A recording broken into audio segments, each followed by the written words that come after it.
that Pastor entrusted me again to deliver the message for today. Now, it was pointed out by someone today that I kind of look a little bit like Johnny Cash right now. I did not really think about that when I was wearing all black. But if you're not saved, you are in trouble, and you may go down to the burning ring of fire. So,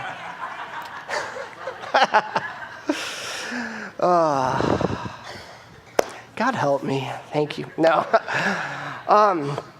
So you guys received, walking in, or most of you, a label. Do you have it? You're wearing it? Let me put mine on here. And this label represents a couple things. And to start with, I kind of want to recap a little bit of last week's message. And what Pastor was talking about is when the disciples went across the Sea of Galilee, there was a storm that rose up, and the crowd went from one side of the sea to the other. And what had happened is he had just previously fed them, and we had the miracle of the loaves and the fishes. And then Jesus was talking to the crowd once he got to the other side that, no, you've only come to get fed. You've only come to see the miracles. You haven't come to experience the presence. And I want to share a little bit up front about what we're going to be talking about before I just go right into the message, because it could be a little bit confusing, because we're going to be talking about identity. And at the end of it, we're going to bring it into sanctification. Because identity is really hard to have in Christ apart from sanctification. And so for the first part of the message, we're going to be talking a little bit about identity. And I better go get my board, because that's going to help me quite a bit. And this board here, to start off with, represents us as a person. I'm just going to leave it blank for now before I turn it around. So, we look at these nutritional facts on the food, right? We have a can of soup, chicken noodle. And I'm looking at the ingredients: chicken broth, enriched egg noodles, drum wheat flour, and then there's thyme, there's sulfate, and a whole bunch of other big words that I'm not going to even try to pronounce, because I know some of you know them and I don't. So, but you almost have to have a degree to read these. But then we can also look at this part of the label where it talks about cholesterol, sodium, carbohydrates, calories, the fat content. And I'm kind of looking at this. Does anyone else look at labels when they go to the grocery store before they buy something? I see some head nods. I see Some of you just, I don't care. I eat what I want. Others, no, I have to look at everything. What's funny for me, I look at it, I read it, and I still just don't care and buy it anyway. But what I've realized is in society, in our culture, we are accustomed to labels. We are accustomed to reading labels on food, through marketing, even so much so that we've started putting labels on people, things, events, or even we've allowed ourselves to be labeled. And oftentimes, labels can be destructive when they're not appropriately done. And I wanted to share a little bit about my story, my testimony growing up. Now, I grew up, in a Christian family, and I was raised in church. I knew and accepted God from a very young age. And for whatever reason, God had a real personal relationship with me probably before I even knew how to enter into his presence. And as I grew, it just kind of made me a little different than a lot of other kids. And so as I got older, as I got into school, aged, kindergarten, and then, third grade and fifth grade, middle school, high school, the presence of God in my life was fairly apparent. Not because of what I did, but just because of his goodness. And what happened is it made me look different. And being different caused a lot of negativity to come my way. I didn't act up. I didn't misbehave. I didn't talk back to my teachers. My parents, my teachers, I was respectful. And what ended up happening over my life within, being in school is I received labels. And I can't actually share those labels because we're in church, but I made them somewhat appropriate. And so I just want to share some of the labels that I was called. I'm a failure. Evan, you're a failure. You're never going to be good at anything. You stink at life. Evan, you should be better than who you are. You're not good enough. You're unlovable. No one likes you. Why are you even here? You should just stay home. Evan, the reason why you don't have a girlfriend is because you're ugly. I believed that one, but I looked at myself in the mirror this morning. I thought I was pretty good looking. Evan, you're dumb. You're stupid. You're uneducated. And this one really hurt because I was in special ed. I had issues with reading and writing. I had a hard time. Let me put it this way. I started learning how to read in 6th grade. And we didn't know I had a vision issue. So basically, there's no words behind me, but let's pretend, let me use this Bible as an example. One, I would be focused on one line, and another, I would be focused somewhere else on that page. It wasn't dyslexia. It had something to do with my eye muscles not being able to focus together when I would read. But it was only apparent when I would read. So when I looked at people, you couldn't tell. And so going through 1st, 2nd, 3rd, 4th, 5th, and finally into 6th grade, not knowing how to read, being called dumb, from a very early age, I did not have a lot of self-worth. I did not have a lot of value in myself. I didn't know who I was. I thought I was a burden. And, I started to learn to read in 6th grade, and, I was always behind. So I could never catch up. And then I got into high school, and I'm thinking, okay, now I'm in high school, I'm older, things are going to get easier. Well, they didn't. People found more creative language to express new things to me that I'd never heard before. And year after year after year of verbal abuse. Once I got into high school, not only was I receiving verbal abuse, but then there also became physical abuse as well. And it didn't happen all the time, but it would happen probably once a week. And there were a couple fights that I got into, more out of self-defense than anything, that my parents got a phone call on. Never got in trouble because, again, I was always defending myself. And there reached a point around 13 where I went into depression. And I became suicidal for about 3 years. Because I did not value who I was. I had no idea. I believed in God. I've experienced God. I had a relationship with God. But as I was labeled more and more, I felt God's presence less and less. And it wasn't until I was about 16 that I was done.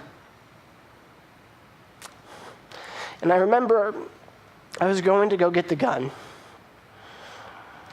And on my way, I'm crying out at God, being a believer the entire time. I said, God, I don't want my life. I hate my life. It stinks. And I'm doing this because you've never intervened. You've never stopped this. And so really I shifted the blame to God. Because if he's supposed to be my protector, if he's supposed to watch out for my heart, you're not doing that. And I'm tired of feeling hurt. And I really thought I was a burden, that I would have been better off not here. I believed that lie. I believed that label. And as I'm screaming at God on my way, I heard God say something and give me a picture. And what he said is, do you want your mother to clean that up? And then I had the mental picture of my mother on her hands and knees, cleaning it all up. Whew. That wrecked me. It hurt bad. And I fell to the ground crying. I said, God, I don't want my life. I can't do anything with it. And I heard him say, good, give it to me because I can. And I said, huh?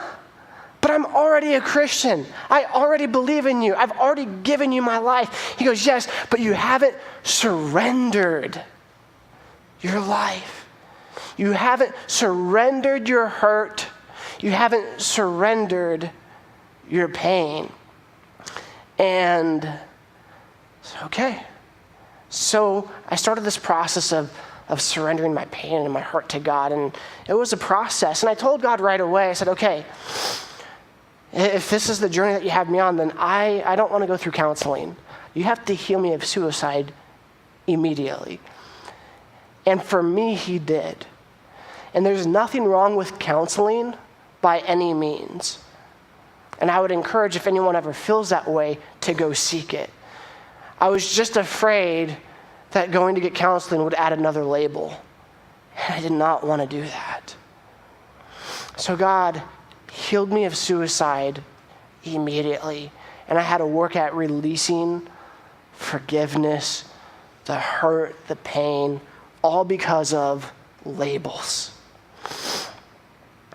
I had a teacher that told me once you get into college, things will get better. I went to Oral Roberts University, and you know what? They got a lot better. It wasn't perfect, but it got a lot better. I got to spend time with people that were a little bit like me. And ORU has a significant presence of God on its campus. And the more presence of God I got to experience, the more transformed my life became, the more healing I received, and the more free I lived. I remember, going to Uganda my freshman year, was excited about missions and came back. It was the summer, so the end of 2007, going into 2008, I remember it was like December 31st, and I was praying, and I said, God, give me a word for this year, specifically for me. I want a prophetic word. And, kind of the circle I ran around in before, there was always a prophetic word for that year that rhymed, that always had to do with prosperity. And I said, God, I don't want a prosperity word. I want something specific to me. And he said, consecrate yourself. Awesome, thanks. What does that mean? Go look it up in a dictionary. Okay, so I went and looked it up in a dictionary. And consecration is being set apart, to be declared holy, in an act of service to God. So I started this process of consecration. Never have had any teachings of consecration or sanctification, but God started me on a process, in the year of 2008. And being the overzealous young man that I was, I wanted to go on missions again. I wanted to preach the gospel. And so I signed up for the next missions trip, and I joined a team, and the two places we were supposed to go was to Czech Republic and Romania. I think we had probably like 8 people on our team, and then one dropped off, another dropped off. And by the time it got down to, we had about 5 people left on our team. And the thing is you have to have a team of 5 at least in order for the trip to happen, or else they'll cancel the trip and they'll reassign the students to go on a different team that's a little bit larger. And I remember praying one day, and I hear God say, Evan, I don't want you to go on a missions trip this year. But God, I want to preach your word. I want to help lead people to salvation. He goes, no, Evan, I have something for you here in Tulsa that I want you to experience.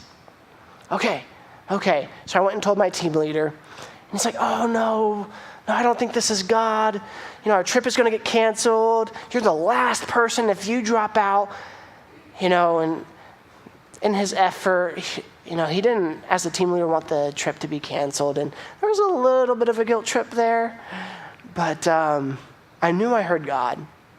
So I decided to stay, not knowing what God would have for me. And I was talking to a friend who was a pastor to me at the time. His name was John Coates. And basically, in a way to help me make money and stay here and stay connected to the church at that time that I was at, they bought a snow cone stand. And so, I know, yay for snow cones, right? Okay, I'm not the only, thank you, I love snow cones. Until the end of that summer, I was done. So, they bought the snow cone stand. And I basically made $500 a month. I mean, that was what I got paid. And they put the snow cone stand, you guys know where the Jinx Bridge is, right over here, where there's the trail and that park just right off the bridge? Well, that's where we set up shop. The worst place. I mean, you have an exercise area where you're running, you're biking, and you have this guy who's, hey, I know you're trying to lose weight, you want a snow cone?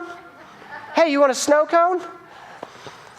We got some business every once in a while. But what happened is I spent a lot of time alone. And my work schedule was basically 10 to 12 hours a day, 6 days a week. And I was doing the Snow Cone Shack. And I was alone for most of those hours. And this is right before smartphones came out. So there was no phone for me to play with, or smartphone. And at this time, my parents had not yet bought me a cell phone. And I had to use those calling cards that you would buy from the store, and you have to dial like a 15-digit number and then the phone number. You remember those? Yeah. So I had to use that, and so I didn't have a cell phone by any means. So I was just trying to throw you under the bus a little bit there, Dad. No, I'm giving you a hard time. So I didn't have a snake to play with on the old school flip phone. And so I read my Bible, and I just spent time in the presence of God. And it's really funny because I feel like through the process of consecration, there opened up a lot of opportunities for ministry through the Snow Cone Shack. I mean, probably more than what I would have experienced going overseas at that point in time. And the reason why I believe so much ministry happened is because I was spending so much time in the presence of God in a 4x8 snow cone shack. And I'd love to share some of the stories a different time. But what happened is, there was this time I said, all right, God, what do you want me to read? And he said, read John. So I read John. And after I got done with the book of John, I said, all right, God, now what do you want me to read again? He said, read John again. Okay. I read John again. All right, God, what do you want me to read? I want you to read John again. Okay. I read John again. God, what do you want me to read? I want you to read John again. I'm just like, okay. So I ended up reading John 4 times. in a row. And it wasn't until the fourth time that my life drastically changed.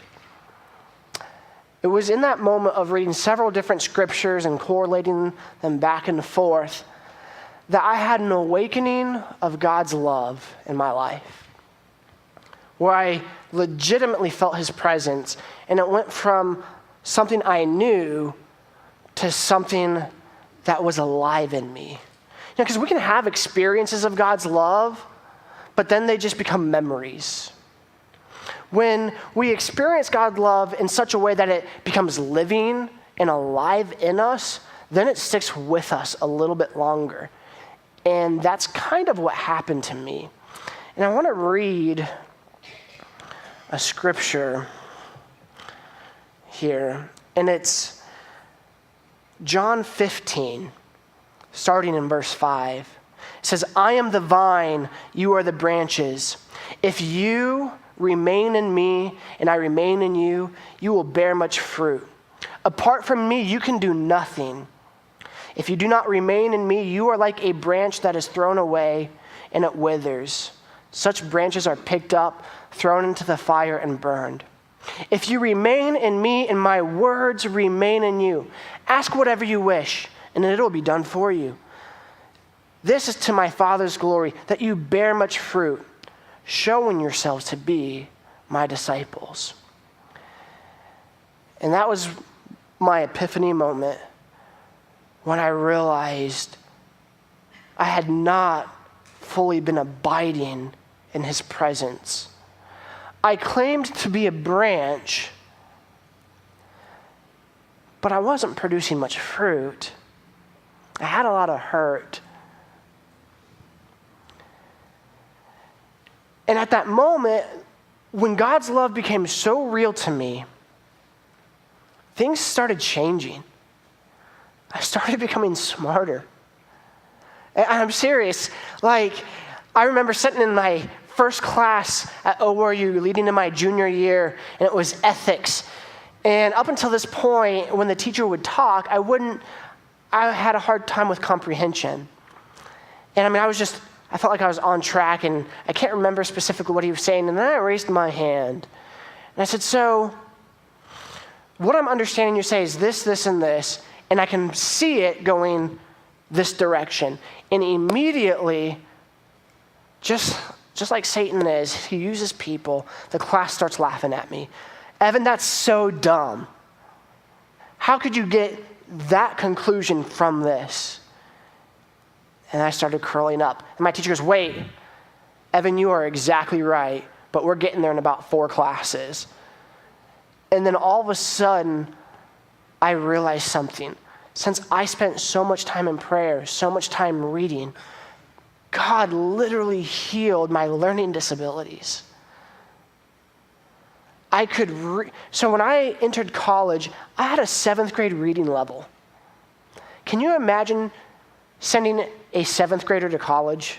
I mean, literally, that's what it was like. And it was a battle every step of the way. But God healed me.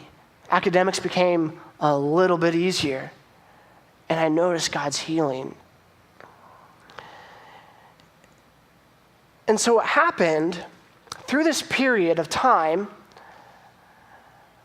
I recognized that these words, these labels were strongholds in my life.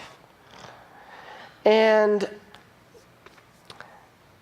what I realized here in 2 Corinthians 10:5, it says, we demolish arguments of every pretension that sets itself up against the knowledge of God. And we take captive every thought to make it obedient to Christ. That's good, right? Remember when Pastor was doing the demonstration of the strongholds, and he was talking about God had already done everything that was needed. It was now our turn to cut the stronghold. Well, in this verse, it says, we demolish arguments. And then at the later end of the verse, it says, we take every thought captive. What had been happening my entire life is I wasn't taking my thoughts captive. Not just my thoughts, but when people spoke ill of me, I let it set root in my own mind. And then once it set root in my own mind, they started becoming my thoughts, my feelings, my emotions, my words, my actions. And then once those actions of feeling dumb, of feeling ugly, then it then became, again, my thoughts, my feelings, my words, my actions, and it would repeat a vicious cycle. But it's not until, again, we take every thought captive to the obedience of Christ that we can demolish the labels that have been placed on us. And this is why it's so important. I know we're adults, and not often are people labeling us anymore. But guess what? You still have an accuser who is. And a lot of times, these labels come through your own thoughts, your own feelings, your own emotions. And so you need to take those thoughts captive. You have to be on guard against the enemy with your thoughts. Because here's the thing, those aren't your thoughts. Those are targeted darts that are weaponized to take you and lead you away from the presence of God. Because the more you feel like a victim, the less you stand as a victor. Thank you.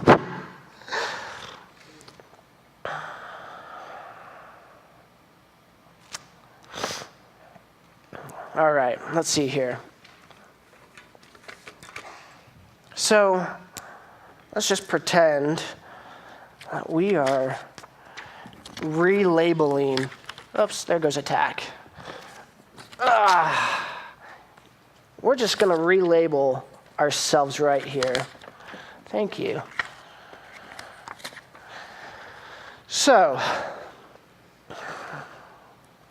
Galatians 4:7. I am no longer a slave.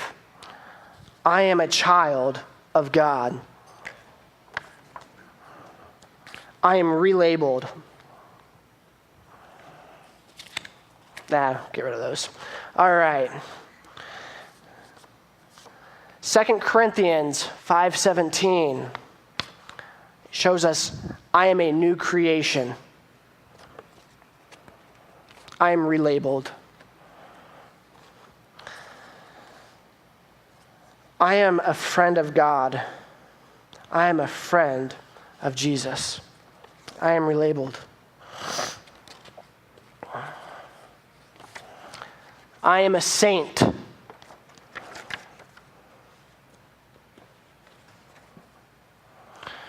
I am justified and I am redeemed.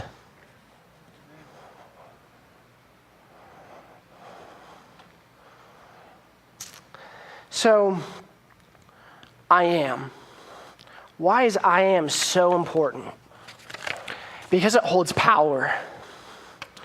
Because the very next words that come after I am are the representation of the power that I am holds. And I'm not talking about just the words I am, but I'm talking about the spirit and the presence of I am behind it. Let's take a look at Exodus 3:13. Do you guys remember there's this guy named Moses? He lived in Egypt. He was an Israelite. And then he killed an Egyptian. Then he went to the wilderness.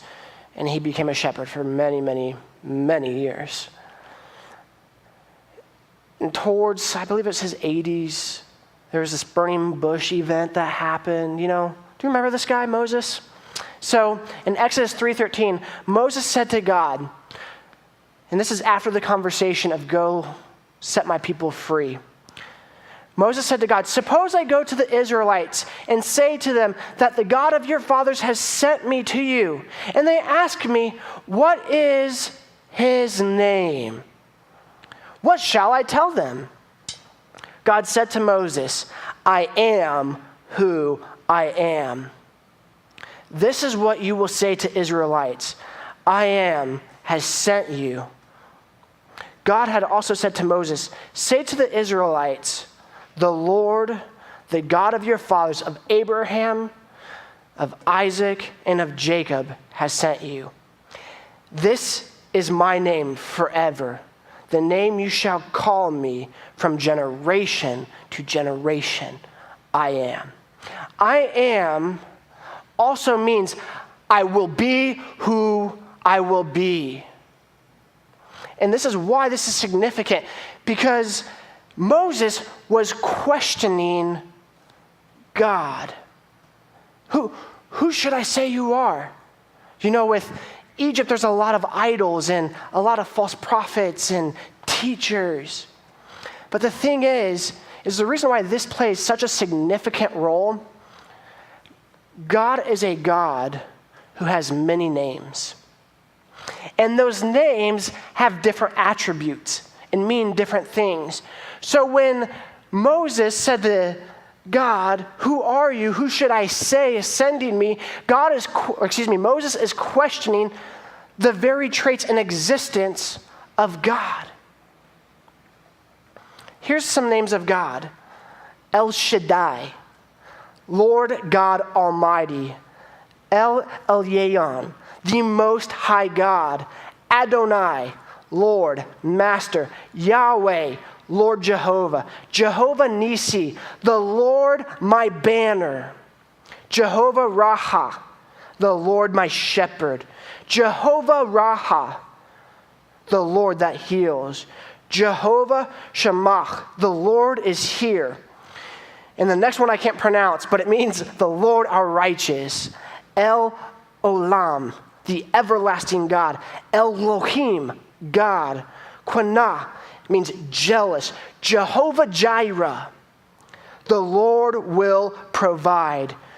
Jehovah Shalom, the Lord of peace.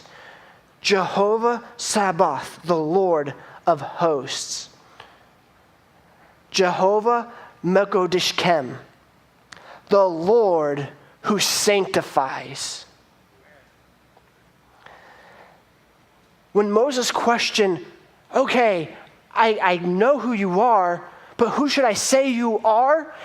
He then questioned every name that God has revealed himself to the Israelites. And the Israelites have questioned every single name, every single attribute that God said, I am righteous. I am the Most High. I am a jealous God. I am. So when we look at the power of I am, it comes from a place, not just where it says I am, but every single name and attribute and meaning of God behind it. So when we say I am, there is power and there is life behind those two words. Which is why it is important when we say I am, the next few words after that better be productive.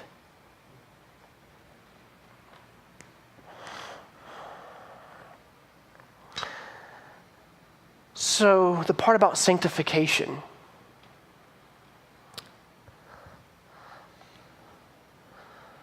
I'm a new creation. I'm a friend of Jesus. I am a saint. None of those I can accomplish on my own. There's nothing within me that I can do to receive or attract or do those things. Because everything is given to God, to us.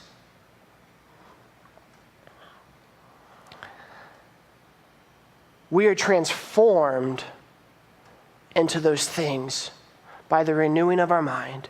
We're transformed by those things by being in the presence of God. I need a volunteer. Do I have a really muscular Nigerian guy here?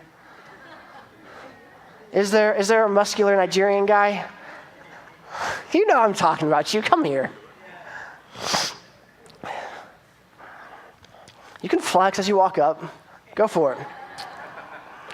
So this is one of my best friends, my brother Alex. How are you, man? All right. Flex for me. No, for real, flex. No, for real. Those are huge. And under here is a pretty, where's their six-pack? It's gone. Okay, well, stay here. So believe it or not, there was a time that if this guy and I arm wrestled, I would beat him pretty easily. when you were 17 and he came over to America, and for the first 4 or 5 years, he was really scrawny. You still have pictures though. You do. But look at him now, okay? He is muscular. He is a beast. Let me ask you this. How often do you go to the gym? 5 times a week. 5 times a week. When you're at the gym, what do? You lift weights. Yeah. We are transformed when we go into the presence where we can be transformed. But just going there doesn't do anything. If you just went to the gym and looked at all the pretty girls there, would you be this muscular? No. But he had to get in position. And he had to work. He had to bench press. And it's the same for us. When we believe that we have the ability to be transformed, you can go sit down now. Thanks, man. Give him a hand. I was trying to figure out a way to embarrass him today, and I think I did it. But we have the ability to be transformed into the image of God, not on our own doing, but by our own positioning. We go to a place and we position ourselves in a place to receive. When we receive the power of God, when we receive the transformation of Jesus, what happens is all the negative labels, all the false identities fall away, and we are transformed into the image of Christ.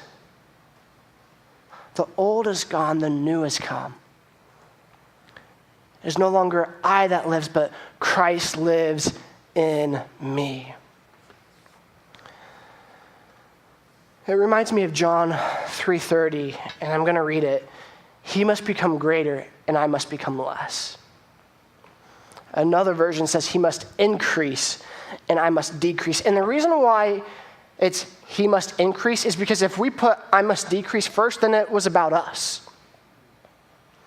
He must increase, and as God increases, I become less. Remember last week when Pastor was talking about a vessel?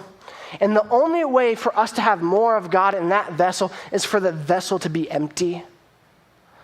This is what that scripture is talking about. He must increase, and I must decrease. So the question then becomes, at the end of the day, with the transformation and the presence of God and being transformed into his image, how? We talked about it just a second ago. Being in the right place and being in the right position. It reminds me of 2 Chronicles 7. Josh, would you and the team come up here to get ready to sing the last song? 2 Chronicles 7, 14 through 16, it says, "If my people who are called by my name will humble themselves and pray, seek my face, and turn from their wicked ways, then I'll hear them from heaven, and I will heal their land. I will forgive their sins and heal their land. Now my eyes will be open and my ears attentive to the prayers offered in this place. I have chosen and consecrated in this temple so that my name may be there forever. My eyes and my heart will always be there." My name will always be in that place, in that temple. Church, once Jesus died on the cross and the veil was torn and the presence of God went from the temple, we now become the temple. His presence, his power lives in us. We have all authority, all power, the great I am living and active within us. The power of transformation is in us already. God isn't going to do it for us. It's a place of being in the right position. His presence is here. His presence is willing and his presence is waiting. Will we enter in? Becomes the question. Will we humble ourselves? Will we pray? Will we seek his face? And then it says, and turn from their wicked ways. With sanctification, there's this process where you have this moment in time like I did, where God said, Evan, consecrate yourself, my moment in time. And then from that moment of time, it was a daily process, a daily dying, a daily giving up. Okay, I take 3 steps back. Okay, let's keep going. It is a process. I was sanctified. I'm currently being sanctified, and I will be sanctified. Will you please sing the song?